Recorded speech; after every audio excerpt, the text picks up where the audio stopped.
terkaya di dunia. Masalahnya adalah pemerataan. Masalahnya kekayaan ini harus kita berjuang bersama agar kekayaan ini bisa diratakan, bisa dirasakan oleh sebanyak-banyaknya rakyat Indonesia. Ini perjuangan kita. Ini perjuangan kita. Ini perjuangan kita.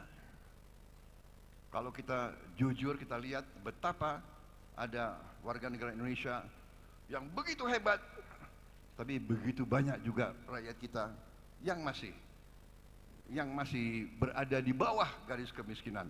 Ini tugas kita bersama. Jadi saudara-saudara, leadership ini nanti akan dihasilkan oleh organisasi-organisasi seperti yang kita punya, PAN, Gerindra, partai-partai lain.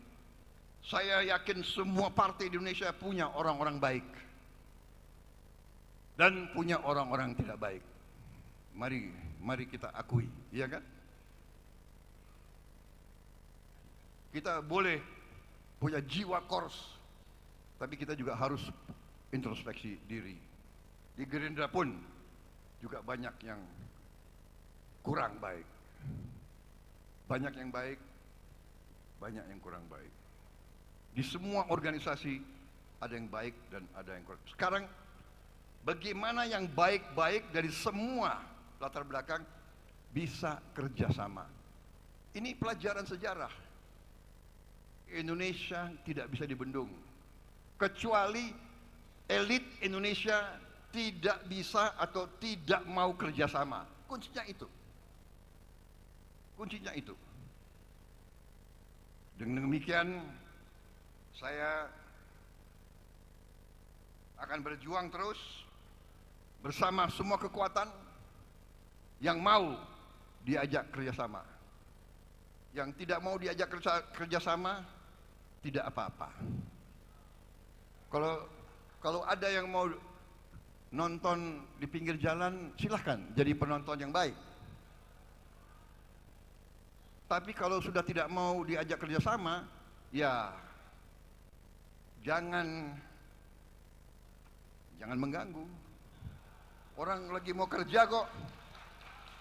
Kita mau kerja. Kita mau kerja.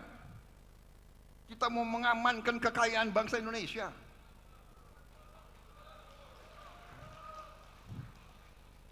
Kita mau hilangkan kelaparan. Tidak boleh ada orang Indonesia yang lapar. Tidak boleh ada anak-anak Indonesia yang nangis karena tidak makan.